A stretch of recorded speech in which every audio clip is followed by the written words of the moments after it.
দুটি জিনিস খুব প্রসিদ্ধ, আমাদের সালাফি আলেমরা বেশিরভাগ দুটি জিনিসের কথা বলে থাকেন। একটি হচ্ছে আকীদা, একটি হচ্ছে মানহাজ।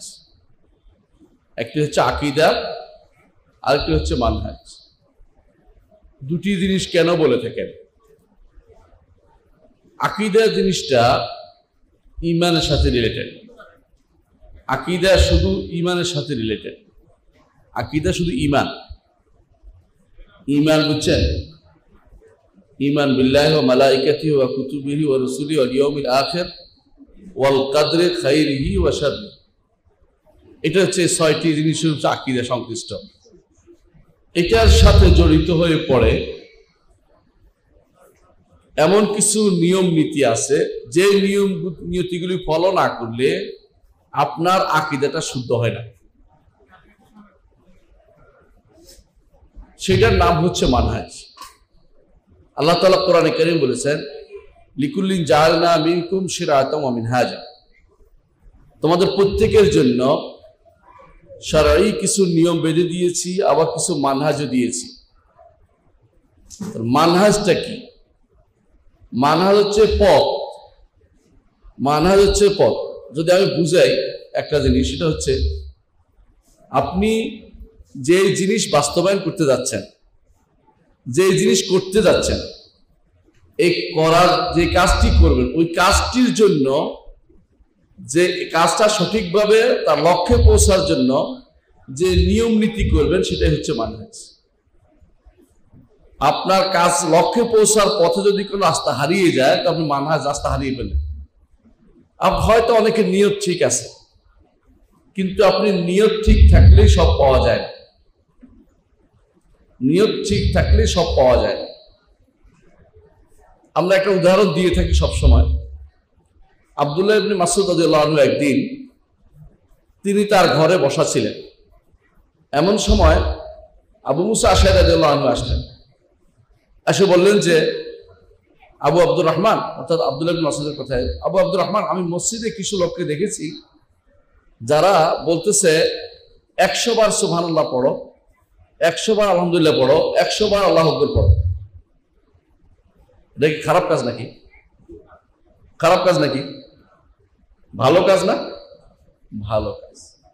আব্দুল্লাহ ইবনে মাসউদ রাদিয়াল্লাহু আনহু বললেন যে, তুমি কি করেছো? বলে, আমি কিছু করিনি, আমি আপনার কাছে চলে আসছি। আব্দুল্লাহ ইবনে মাসউদ রাদিয়াল্লাহু আনহু তখন যেভাবে ছিল এইভাবে বেরিয়ে পড়লেন। কাপড় টানতে টানতে বেরিয়ে গেল, চাদর টানতে টানতে বেরিয়ে গেল, দৌড়ে গেলেন। গিয়ে মসজিদের লোকদের বললেন, হে মসজিদবাসীরা, হয় তোমরা নতুন কোনো ওহী পেয়েছ, না সাহাবী থেকে বেশি জানো, না হলে তোমরা এটা কোত্থেকে পেয়েছ? এই সিস্টেমটা তোমরা কোথায় পেলে? তখন তারা বলল যে, আবু আব্দুর রহমান, আমরা তো খারাপ কিছু করছি না, আমরা তো ভালোই করছি, আমরা তো কল্যাণে চাচ্ছি, আমরা সুবহানাল্লাহ আলহামদুলিল্লাহ তো করতেছি। আমরা কি চুরি করতেছি? আমরা কি গুনার কাজ করতেছি? আমরা তো সুবহানাল্লাহ আলহামদুলিল্লাহ আল্লাহু আকবার করতেছি। এগুলো তো বলাই তো শরীয়তে অনুমোদিত। তখন তিনি কি বললেন? কাম মিন মুরিদিন লিল খায়রি আল ইউসিব। অনেক কল্যাণের জিনিস মানুষ চায়, কিন্তু কল্যাণ পায় না। চাইলেই পাওয়া যায় না, চাইলেই পাওয়া যায় না। বুঝতে পারছেন? তাহলে দেখা যাচ্ছে যে পথ একেবারে স্পষ্ট, আমাদের জন্য পথ স্পষ্ট করে দেওয়া হয়েছে। এই কল্যাণের এই পথটি যদি স্পষ্ট না থাকতো, তাহলে আপনি বলতে পারতেন যে আমার যেমনি চেমনি চলে আমি কল্যাণ লাভ করি। তা কিন্তু না। কল্যাণ লাভ করতে হলে, জান্নাতে যেতে হলে, দুনিয়াতে ভালোভাবে চলতে হলে আপনাকে যেই পথটি নির্ধারণ করে দেওয়া হয়েছে, অন্য পথটির বাইরে অন্য কোনো পথে যেতে পারবেন না। এই পথটির নাম হচ্ছে মানহাজ। এই পথটি মানে হচ্ছে মানহাজ। এটা একেবারে স্পষ্ট পথ। রাসূলুল্লাহ সাল্লাল্লাহু আলাইহি ওয়াসাল্লাম বলেছেন, তারাকতুকুম আলাল বাইদা, তারাকতুকুম আলাল বাইদা লাইলুহা কানাহারিহা। তোমাদেরকে আমি ছেড়ে যাচ্ছি একেবারে সুস্পষ্ট পথের উপর। রাত দিন সেখানে সমান। রাত দিন সমান বুঝেন কিনা? সাধারণত মানুষ দিনের বেলা অনেক কিছু দেখা যায়, রাতের বেলা দেখা যায়, দেখে না। ইসলাম এমন একটি পথ রাসূলুল্লাহ সাল্লাল্লাহু আলাইহি ওয়াসাল্লাম দিয়ে গেছেন আমাদেরকে, অন্ধকার কিছু রাখেননি।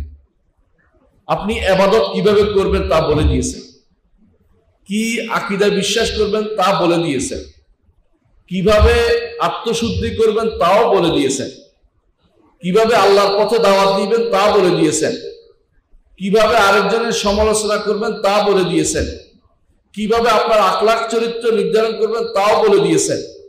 এই কোনো একটি, যতগুলো আমি বলেছি, কোনো একটিতে যদি কোনো একটু আপনি ভ্রষ্ট হয়ে যান, আপনি কিন্তু মানহাজচ্যুত হলেন। এই জন্য মানহাজ জানাটা খুব জরুরি আকীদার সাথে সাথে। আকীদা হয়তো অনেকে মুখস্থ পারে, কিন্তু মানহাজে গিয়ে ভুল করে। আকীদা হয়তো সে মুখস্থ করে ফেলেছে, কিন্তু মানহাজে গিয়ে ভুল করে। প্রমাণ আরেকটা দেখাই দিই আপনাদেরকে। রসুলের যুগে 3 ব্যক্তি গেছে রসুলের স্ত্রীদের কাছে খোঁজ জানতে যে রসুল কি কি রাতের বেলা আমল করে। যখন রাসূলুল্লাহ সাল্লাল্লাহু আলাইহি ওয়াসাল্লাম কি আমল করে সেটা জানানো হলো, তখন তারা 3 জন বলল, তাদের কাছে মনে হলো এটা একেবারে নগণ্য কাজ, এ তো কিছুই না। একজন বলল আমি সারা রাত ধরে ইবাদত করবো, আর ঘুমাবো না। আরেকজন বলল আমি সারা বছর রোজা রাখবো, কোনোদিন রোজা ভাঙবো না, সম ভঙ্গ করবো না। আরেকজন বলল আমি বিয়েই করবো না, শুধু ইবাদত করে যাবো আল্লাহর জন্য। বাহ্যিক দৃষ্টিতে রাতের বেলা ইবাদত করা কি নিষেধ নাকি? নিষেধ নাকি? রাতের বেলা ইবাদত করা নিষেধ নাই। বাহ্যিক নিজের দিনের বেলা সম পালন করবে, অসুবিধা আছে? অসুবিধা নাই। ইবাদত বাদ দিয়ে, বউ দুনিয়া সংসার বাদ দিয়ে আল্লাহর ইবাদতে লিপ্ত থাকবে, নিষেধ করতে পারবেন আপনি? পারবেন না। কিন্তু পারবেন, কারণ হচ্ছে রাসূলুল্লাহ সাল্লাল্লাহু আলাইহি ওয়াসাল্লাম অনুমোদন করেন নাই। রাসূল এটা অনুমোদন করেন নাই, রাসূলুল্লাহ সাল্লাল্লাহু আলাইহি ওয়াসাল্লাম অনুমোদন করেন নাই। তিনি শুনলেন যে তোমরা এটা বলেছো, এটা বলেছো, এটা বলেছো, বলে হ্যাঁ আমরা এটা বলেছি। রাসূলুল্লাহ সাল্লাল্লাহু আলাইহি ওয়াসাল্লাম এটা বলেছো, এটা শুনে বললেন যে আমি রাতের বেলা ঘুমাই এবং রাতের বেলা ইবাদত করি, আমি সওম পালন করি এবং সওম ভঙ্গ করি, আমি বিয়ে করেছি, আমি বিয়ে করেছি। সুতরাং যে কেউ আমার আদর্শের বাইরে যাবে সে আমার দলভুক্ত, আমার গোষ্ঠীভুক্ত হইতে পারবে না। তাহলে বোঝা গেল যে ভালো চাইলেই পাওয়া যায় না। তারা ভালো চাইছিল, কিন্তু হারিয়ে গেছে কোথায়? রসুলের আদর্শচ্যুত হয়ে গেছে। এক একজন এক এক দিকে চলে গেছে। ওসমান ইবনে মাযউন রাদিয়াল্লাহু আনহু তিনি রসুলের কাছে অনুমতি চাইলেন। আরেকটা ঘটনা বলছি। রসুলের কাছে অনুমতি চাইলেন, চেয়ে বললেন যে ইয়া রাসূলুল্লাহ আমাকে তাবাত্তুলের অনুমতি দিন। তাবাত্তুল কি?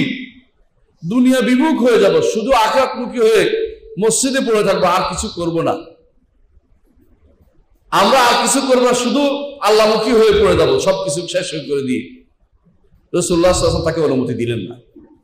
দেখতে খুব ভালোই কথা, একজন মানুষ জান্নাতে যাওয়ার মূল উদ্দেশ্য হয়, তাহলে তো আমি আল্লাহর জন্য ইবাদত করে দুনিয়া শেষ করে দিচ্ছি, আমার সমস্যা কি? কিন্তু রাসূল অনুমতি দিলেন না। সাহাবী বলছে যদি রাসূল অনুমতি দিতেন আমরা খাসি হয়ে যেতাম, অর্থাৎ সবাই খাসি হয়ে যেতাম।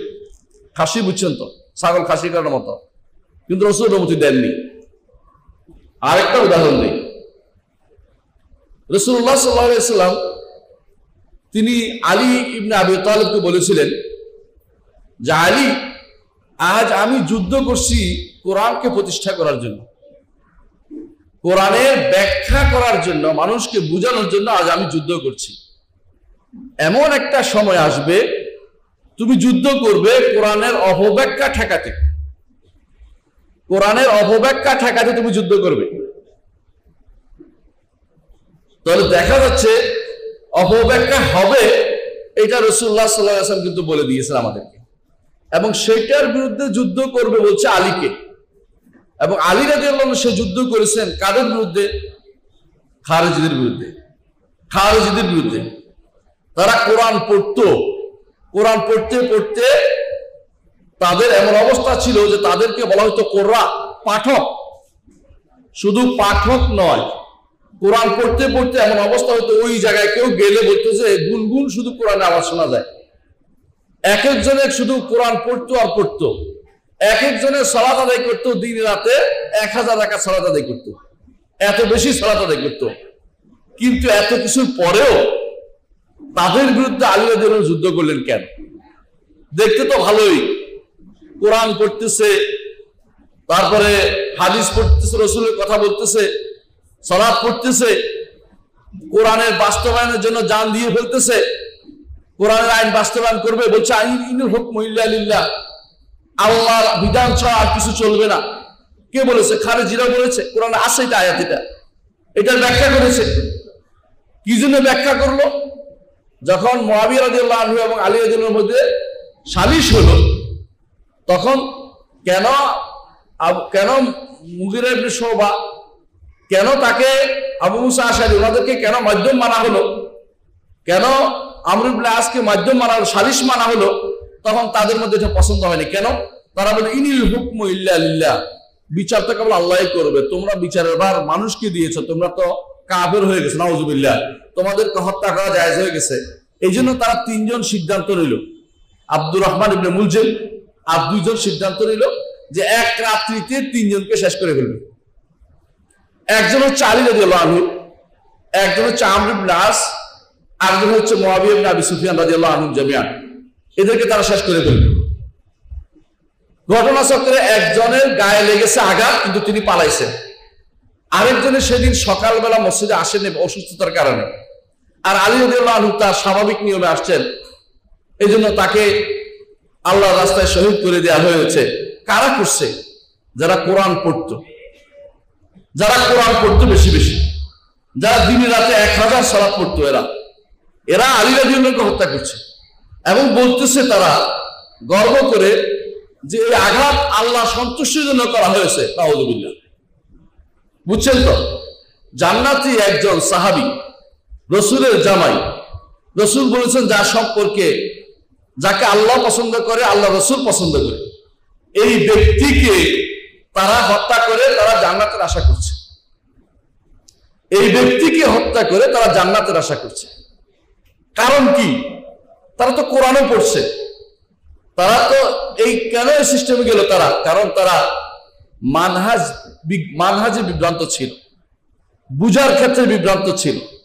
কোরআন বুঝার ক্ষেত্রে তারা সঠিক পথ অনুসরণ করেনি। কোরআন বুঝার ক্ষেত্রে কিছু নিয়ম আছে। কোরআন বুঝার নিয়ম হচ্ছে কোরআনকে কোরআনের অন্য আয়াত দিয়ে আপনাকে বুঝতে হবে। কোরআনকে বুঝতে হলে হাদিস দিয়ে বুঝতে হবে। কোরআনকে বুঝতে হলে সাহাবায়ে কেরামের সিরত দিয়ে বুঝতে হবে। কিন্তু আপনি যদি কোনো কোরআনকে আপনার মতো করে বুঝেন, তাহলে সেখানে বিভ্রান্তি এসেই যাবে। আজ আমাদের সমাজে কোরআনকে নিজের মতো করে বোঝার প্রবণতা সবচেয়ে বেশি। আর যদি যিনি ভুল করেছেন তিনি যদি নেতা হন, আমি যদি সারাদিনও কান্নাকাটি করে বলি যে ভাই এটা ভুল হয়েছে, আর জীবনে এটা আর শুধরাবে না কেউ, আর জীবনে এটা কোনদিন শুধরাবে না। তাই দেখতে পাচ্ছি আমরা বারবার বলি আর রহমান ও আলাল আরশ ইস্তাওয়া, রহমান আরশের উপরে উঠেছেন। কিভাবে উঠেছেন আমরা জানি না, এই অর্থ করতে হবে।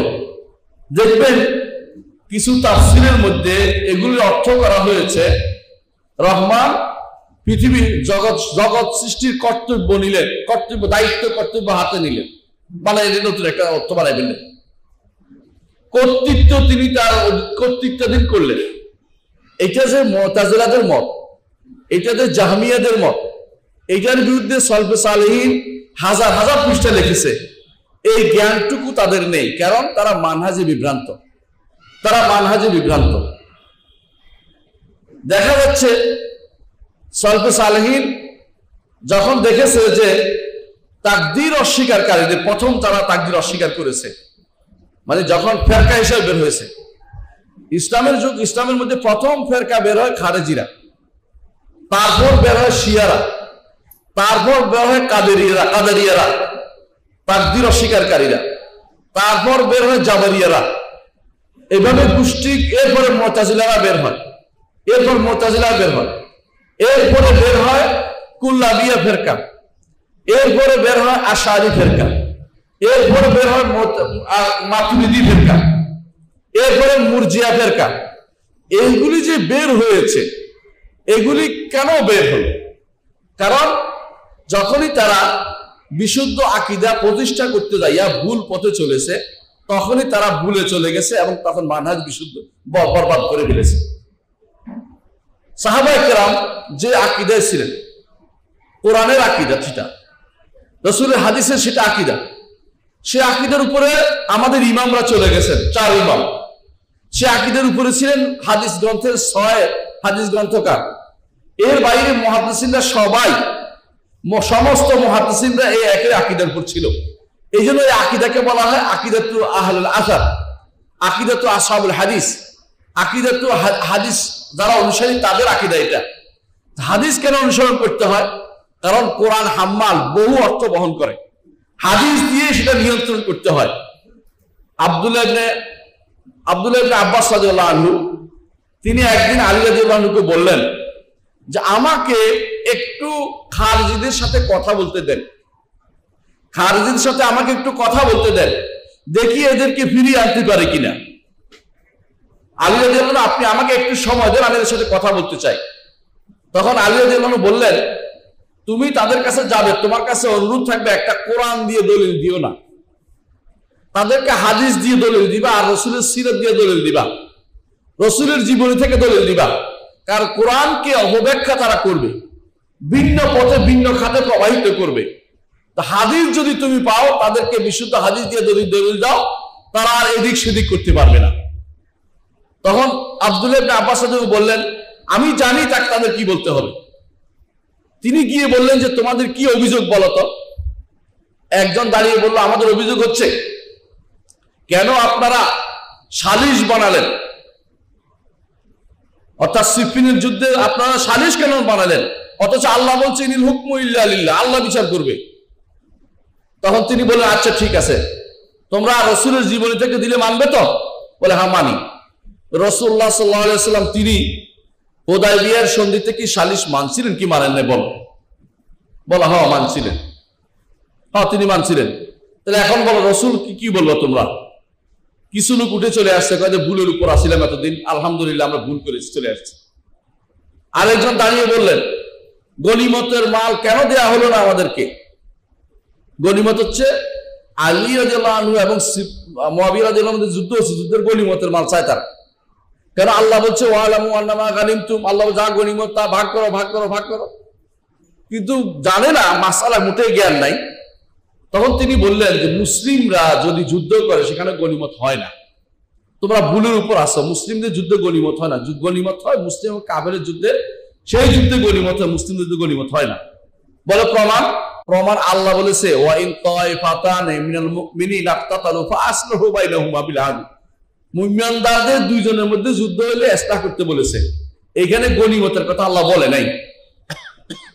এবং ফাইন বাগাত ইহদাহুমা আল উখরা ফাকাতুল্লাতি তাবগি হাত্তা তাফিয়া ইলা আমরিল্লাহ, যতক্ষণ পর্যন্ত আল্লাহর নির্দেশে ফিরে না আসবে ততক্ষণ যুদ্ধ চালিয়ে দাও, যদি আল্লাহর নির্দেশে ফিরে আসে আর যুদ্ধ করা যাবে না বলে দিয়েছে। আমরা সেটাই করেছি, কিছু লোক সেখান থেকে উঠে চলে আসে। এরপর বললো যে তাহলে যারা আমাদেরকে এইভাবে আমাদের বিরুদ্ধে অপপ্রচার চালিয়েছে তাদের বিরুদ্ধে কি করা যাবে? আল্লাহর কাছে ছেড়ে দাও, ব্যক্তি তোমাদের বিচার করতে পারবে না। বুঝে শুনে তিনি অনেক দিন নিয়ে আসলেন। কি দিয়ে বুঝাইলেন? হাদিস দিয়ে বুঝাইলেন, হাদিস দিয়ে বুঝাইলেন, রাসূলের সিরাত দিয়ে বুঝাইলেন। কারণ যদি রাসূলের সিরাত এবং হাদিস না থাকে, কোরআনকে যে যেমনি ইচ্ছা আপনি ব্যাখ্যা করেন। আপনি দেখেন কাদিয়ানীরা কেন কাফের হয়েছে, আমরা কেন কাফের বলি? কাফের বলি এই জন্য, কোরআনকে অপব্যাখ্যা করে তারা কি করেছে, কয় যে মুহাম্মদ খাতামুন নবিয়্যিন, আল্লাহ বলেছে ওয়া খাতামুন নবিয়্যিন। খাতেম অর্থ শেষ নয়, খাতেম হচ্ছে মোহর, তিনি হচ্ছেন মোহর, মানে এটা দিয়ে মোহর মারা একজন নবী। আর আমাদের তথাকথিত অমুক সে হচ্ছে, হ্যাঁ বুঝতে পারছেন কে? গোলাম হচ্ছে মোহরের পরে ছায়া নবী, জিল্লি নবী। হ্যাঁ, নতুন একটা জিনিস আবিষ্কার করেছে, বলতে এইটা তো মানা নাই। আপনার কাছে মনে হবে এই তো একটা কথা তো আসছে, কিন্তু আপনি যদি কোনো কোরআন হাদিস শুনেন সেটা আপনার স্পষ্ট হয়ে যাবে। কারণ রাসূলুল্লাহ সাল্লাল্লাহু আলাইহি ওয়াসাল্লাম বলেছেন লা নাবিয়্যা বা'দি, আমার পরে আর কোনো নবী নেই। এখন যেহেতু কোনো নবী নাই বলেছে কোরআনে কারীমে, আপনি আর কোনোদিন ওই জুল্লি নবী আর খাতমি নবী কিছু খুঁজে পাবেন না। রসুলের পরে আর কোনো নবী নাই, রসুল বলে দিয়েছেন। এবং তিনি বলে দিয়েছেন যে আমার পরে 30 জন মিথ্যা নবুয়ত দাবি করবে, আমার পরে আর কোন নবী না, সেটাও তিনি বলেছেন। এবং বলেছেন সেখানে আবার বলেছেন আনা খাতামুন নবিয়্যিন, সমস্ত নবীদের মধ্যে আমি শেষ ইটা আমি বুঝিয়ে দিলেন সেটা। কিন্তু যদি আপনি শুধু কোরআনের শব্দটা নিয়ে থাকেন, আপনাকে কেউ ভুল বুঝাতে পারে। প্রত্যেকটি বিষয়ে কিন্তু ইসলাম একটা সুন্দর মানহাজ দিয়েছে। আকীদার ক্ষেত্রে কি আকীদা পোষণ করবেন, আল্লাহ সম্পর্কে কি আকীদা পোষণ করবেন, সে মানহাজটা দিয়ে দিয়েছে। আপনি যদি সেটা না মানেন, আপনি ভুলের উপর থাকবেন। এই মানহাজটা, এই পদ্ধতিটা, আপনি আকীদা বললেন মুখস্থ করে আসছে, হয়তো একজন বলে যে আমি আকীদা তাহাবিয়া মুখস্থ, আমার মুখস্থ দিয়ে কাজ হবে না, বাস্তবে গিয়ে ভুল হয়ে যায়। বাস্তব শুদ্ধ করার নাম হচ্ছে মানহাজ ঠিক করা। আপনি যদি ট্রাকের চালাতে যান, বলেন যে বলেছে আগে এইভাবে হাত দিতে হবে, আপনি কোনোদিন হাত দেন নাই, যখনই আপনি ট্রাক চালাতে যান আপনি রাস্তায় পড়ে যাবেন, কারণ আপনি তো কোনোদিন প্র্যাকটিস করেন না এই পথে। এটা সব রাস্তা, যেই রাস্তা আল্লাহ তার রসুল দেখিয়ে দিয়েছেন, ওই রাস্তার বাইরে একটু চললে আপনি বিপদগ্রস্ত হয়ে যাবেন। রাসূলুল্লাহ সাল্লাল্লাহু আলাইহি ওয়াসাল্লাম একটা লম্বা রেখা আঁকলেন, বলেন যে এই হচ্ছে আল্লাহর পথ, হাযা সাবিলুল্লাহ, আল্লাহর পথ, এটা সোজা জান্নাতে চলে গেছে, এই রাস্তার উপর চললে জান্নাতে যেতে পারবেন, সেটা হচ্ছে ইসলাম। কিন্তু এই রাস্তার পাশে তিনি অনেকগুলো রেখা আঁকলেন, বললেন এগুলি হচ্ছে সুবুলুশ শয়তান, শয়তানের রেখা, শয়তানের রাস্তা। শয়তান এর প্রত্যেকটাতে বসে আছে আর বলে হালুম্মু ইলাইয়া, আমার দিকে আসো, আমার দিকে আসো। আপনি একটা পথ আগাবেন, আপনাকে আরেকটা ডাকবে, ধরেন আপনি সহি আকীদার উপর আছেন, একটু আগাছেন, আপনারে প্রথমে ডাকবে খারেজিরা, যেটা আমাদের দেশে দেখেন যে এখন ইসলাম প্রতিষ্ঠা করে ফেলতে হবে। কিভাবে করতে হবে? পরস্পরে এইভাবে এই করব, সেই করব, আমরা এটা করব, কিন্তু জানে না যে ইসলাম এইভাবে প্রতিষ্ঠা করার দায়িত্ব আল্লাহ তাদেরকে দেন নাই। আল্লাহ তাদেরকে দিয়েছে ঈমান, ইসলাম, ইহসান, তিনটি জিনিসকে প্রত্যেকে করতে হবে। এর বাইরে প্রত্যেকে তার ক্ষমতা অনুসারে কাজ করবে, এটা শরীয়ত বলেছে। প্রত্যেককে এক দায়িত্ব আল্লাহ তাআলা দেন নাই, লা ইউকাল্লিফুল্লাহু নাফসান ইল্লা উসআহা। আল্লাহ কাউকে সাধ্যের বাইরে কষ্ট দেন না। যার যতটুকু দায়িত্ব তার ততটুকু কর্তব্য রয়েছে, যার দায়িত্ব কম তার কর্তব্য কম, এটা বুঝতে হবে আমাকে। রিকশা ড্রাইভারের দায়িত্ব শুধু তার পরিবার, আপনি সমাজপতি, আপনার সমাজের দায়িত্ব রয়েছে। একজন টিচারের দায়িত্ব রয়েছে ছাত্রকে নিয়ন্ত্রণ করা, কথা বলা, কিন্তু সবার দায়িত্ব একরকম নয়। আল্লাহ তাআলা সবকে এক দায়িত্ব দেন নাই। কিন্তু আপনাকে কোরআন বুঝিয়ে জিহাদের আয়াত পড়িয়ে আপনাকে ঘুম পাড়ানো নয়, আপনাকে জিহাদের আয়াত পড়িয়ে আপনাকে বুট করে রাখবে, পাগল বানিয়ে ফেলবে, আপনি দৌড় দিতে ইচ্ছা করবে। আপনি বুঝেন কোরআনে কারীম আল্লাহ তাআলা বলছেন সুরের হাত কাটতে, আছে কিনা কোরআনে? এটাকে আপনার প্রতি বলা হচ্ছে না। যিনি বিচারক তিনি এই অর্ডার দিবেন, যিনি নির্বাহী ক্ষমতা আছেন তিনি সেটা বাস্তবায়ন করবেন। আপনার দায়িত্ব হচ্ছে কোরআন পড়া, বুঝা, বলা আর মানুষকে জানানো, এটা আপনার দায়িত্ব। এইটা আপনি কোন দায়িত্ব আপনার উপর আসে নাই। ঠিক যারা আজ এই জিহাদের কথা নিয়ে মানুষকে বিভ্রান্ত পথে নিয়ে যাচ্ছে, এরাও যেই জায়গার আয়াত ওই জায়গায় নিয়ে অন্য জায়গায় নিয়ে ফিট করছে। আপনার উপরে দায়িত্ব আল্লাহ তাআলা দেন নাই। যদি দেয় কখন দিবেন? যদি আপনি রাষ্ট্র ক্ষমতায় চলে যান, আপনার উপর দায়িত্বটা আসবে। যদি আপনি, এইটাও নয় আরো আছে, যদি আপনার উপর রাষ্ট্র পক্ষ থেকে তাপিয়ে দেওয়া হয় তখন আসবে। যদি আপনি সেনাবাহিনী থাকেন, আপনি যদি কোনো যুদ্ধের দায়িত্বে থাকেন তখন আসবে। এর আগ পর্যন্ত আপনাকে এই দায়িত্ব আল্লাহ তাআলা বাধ্য করেন না, আপনি এটা করার জন্য ব্যস্ত হয়ে পড়বেন না। যুব সমাজকে নষ্ট করার জন্য এই ভ্রান্ত মানহাজে চলতে রাসূলুল্লাহ সাল্লাল্লাহু আলাইহি ওয়াসাল্লাম কখনো বলেন নাই। দেখুন, রাসূলের যুগে যেখানে যুদ্ধ করার জন্য আদিষ্ট ছিল, সেই সময়েও আব্দুল্লাহ ইবনে ওমর, বারা ইবনে আযিব, বেশ কিছু সাহাবীকে রাসূল বদরের যুদ্ধে অংশগ্রহণ করতে দেন নাই। কেন? বয়সে ছোট, এরা বয়সে ছোট। বোঝা গেল যে সব নির্দেশ সবার জন্য নয়, কারোটা কিছু যখন শর্ত পূরণ হবে তখন হবে, যেটা শর্ত পূরণ হবে না সেটা করা যাবে না। দেখুন, সালাত আপনাকে পড়তে হবে। যেই বাচ্চা 7 বছরের ছোট তার উপর সালাতের নির্দেশনা নাই, ঠিক না? যেই বাচ্চা যাকাতের নির্দেশ কোরআনে আছে কিনা কোরআন যাকাতের নির্দেশ? যাকাত আপনার উপর যদি কোনো সম্পদ না থাকে আপনার উপর যাকাত খরচ হবে না। এখন যদি আপনি বলেন যে আমাকে এখন যাকাতের টাকা রোজগার করতে হবে, যাতে জাকাত দিতে হয়, এটা কোনো পাগলও বলবে না, কারণ আপনার উপর আল্লাহ এটা ফরজ করে দেন না। আপনি বলবেন যে আলহামদুলিল্লাহ একটা কম দায়িত্ব আমার জীবনে আছে, এটাই কথা। আপনি এটা বলবেন না যে কেন কোরআনে আসছে আমাকে এখনই জাকাতের জন্য, আমি দরকার হলে আমি জান দিয়ে দেবো, জাকাত ঠিক করবো, জাকাত দিতে থাকবো, এটা আল্লাহ আপনাকে দেননি। হজের ফরজ সবার উপর নয়, যারা মানিস্তাতা ইলাইহি সাবিলা, যে ব্যক্তি হজে যাওয়ার ক্ষমতা রাখে, সামর্থ্য রাখে, আর্থিক এবং শারীরিক সামর্থ্য যারা আছে সেই ব্যক্তি যাবে, এটাই তো কথা। কিন্তু যেই ব্যক্তি আর্থিক সামর্থ্য নাই, সেই ব্যক্তি জোর করে বলে আমার হজ করতেই হবে, এটা আল্লাহর দায়িত্ব দেন নাই। কারণ লা ইউকাল্লিফুল্লাহু নাফসান ইল্লা মা আতাহা, আল্লাহ তাআলা কাউকে যে দায়িত্ব দেন না সে দায়িত্বের উপর তাকলিফ দেন না আল্লাহ তাআলা, এটা স্পষ্ট। মানুষকে বাড়তি দায়িত্ব আল্লাহ তাআলা দেন নাই। এগুলি সব ভুলটা কেন হচ্ছে? ভুলগুলি হচ্ছে মানহাজি ভুলের কারণে। এই জন্য মানহাজি ভুলের কারণে ফেরকা হয়, মানহাজির ভুলের কারণে ফেরকা হয়। আমি প্রায় বলে থাকি একটা কথা, যে আকীদাগত ভুলের কারণে, ঈমানের ভুলের কারণে কাফের হয়ে যাওয়া। যদি আপনার আল্লাহর উপর ঈমান, রাসূলের উপর ঈমান, ফেরেশতার উপর ঈমান, কিতাবের উপর ঈমান, আখিরাতের উপর ঈমান, তাকদীরের উপর ঈমান, এগুলি কোনোটা বাদ ঈমানের সমস্যা, আপনি কি হবেন? কাফের হয়ে যাবেন।